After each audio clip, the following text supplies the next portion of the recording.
Nữ giáo viên đang đi giao ma túy thì bị bắt quả tang. Với vỏ bọc là giáo viên, Phương ở Điện Biên đã sử dụng nhiều biện pháp nhằm đối phó, che mắt lực lượng chức năng để cung cấp ma túy cho các điểm bán lẻ ma túy trên địa bàn.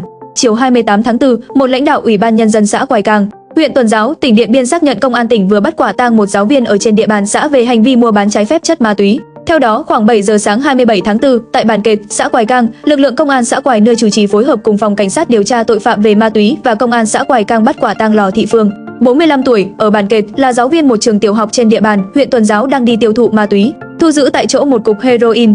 Tiếp tục đấu tranh mở rộng, khám xét khẩn cấp chỗ ở Lò Thị Phương, lực lượng chức năng thu giữ thêm 2 cục heroin, 3 cân điện tử và nhiều vật chứng có liên quan khác. Tại cơ quan công an, Phương khai nhận đã sử dụng nhiều biện pháp nhằm đối phó, che mắt lực lượng chức năng để cung cấp ma túy cho các điểm bán lẻ ma túy trên địa bàn.